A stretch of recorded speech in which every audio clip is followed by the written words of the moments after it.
Welcome back to PA Live. It's time for Trending Topics. Yeah, we're switching things up, keeping you on your toes. There were so many great live guests to get in today, but a lot also happened in the pop culture sphere this weekend. Rachel, what do we need to know? Thank you for asking. There really is a lot going on. We're going to start with Vanessa Hudgens, who celebrated a huge occasion over the weekend in Tulum, Mexico. Do you know what it is? Don't cheat. Really? She married the pirate? She did. She got married. Okay, wow. So the Disney darling turned Coachella it girl turned red carpet staple tied the knot with former Pittsburgh Pirates player Cole Tucker over the weekend.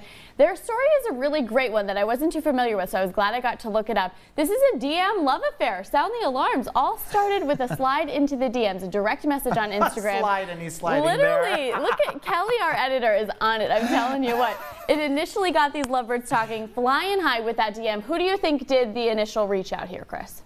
Because you're saying that, I'm now going to say Vanessa. It was Vanessa. I sold it myself. Okay, so it was Vanessa who initiated after Cole caught her eye in a Zoom meditation meeting. Is that not the most 2020 sentence you've ever heard? Wow, happy COVID. Zoom meditation. And flash forward to February of this year, the pair announced their engagement on Instagram, and sources say Hudgens was then spotted on the beach in a casual white dress over the weekend. Now we know exactly why. People magazine reports that the power couple is officially married, just coming up on their 2-year anniversary of becoming Instagram official. Modern love, Chris. It's beautiful to see. Love that. Congratulations. I'm happy for the two of them. What else? Okay, next up we want to talk about Noah Kahan. I don't know if you are familiar with Noah Kahan. I am not. He's had quite the year. He's got a hit album, a viral TikTok account, a very well-attended tour, and big-name artists lining up to collaborate with him. He seemed like the perfect choice as musical guest on Saturday Night Live this weekend, and he was, debuting alongside 5-timer host Emma Stone. Yeah. Noah greeted the occasion with graciousness and joy, and it was absolutely beautiful to watch. This was actually a lifelong dream of Kahan's to perform on the iconic sketch comedy show. It was heartwarming to watch him reflect on social media over the weekend. He writes in part, "For Vermont, for New Hampshire, for my mom and my dad, for the people who looked up to watch me at the open mics, for the days so dark I thought maybe I'd never see the light again, for the thousands of you who saw something I couldn't, for my childhood dream.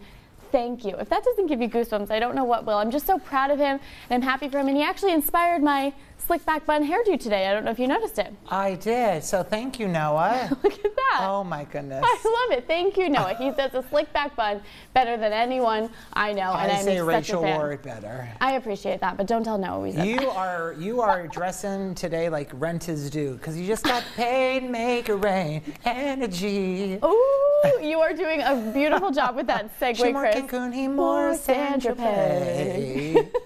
Look around, everybody on mute. Da, da, da, da, da, da. Okay, beautiful. I did see the Beyoncé film over the weekend. We're leading to our final trending story, Beyoncé on the big screen. Her Renaissance concert film and documentary was the #1 movie in America for its premiere weekend. Wow, good for her. And for good reason. Now, by its very title, this is a film by Beyoncé, but what exactly does that mean?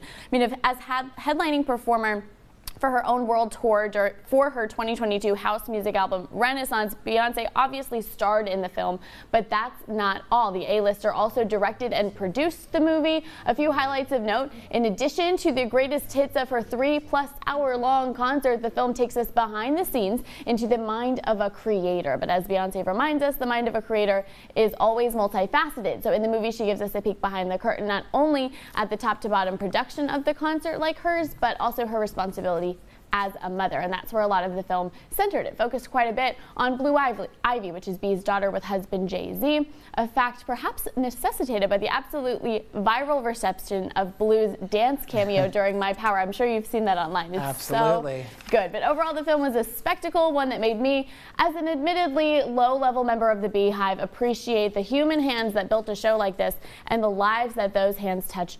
As a result, 10 out of 10 recommend. And look, Taylor Swift made it there as well. Did you see that? I did see that. Paying back the favor when Beyoncé went to the Eras Tour. That's exactly right, Chris. It's beautiful to see. So it was just nice to see, again, women not pitted against each other, especially for having such similar headlines. You know, both having these phenomenal concerts, both turning them into films so even more people could enjoy them, but very different approaches, and there's room for everyone at the table, and that's what Beyoncé and Taylor taught me. Absolutely. Okay, come on, Rachel.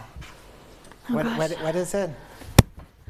Isn't that the Blue Ivy dance? Perfect. Energy. I love it. Very good, Chris. Stick around. Do it again. More of the show when we return.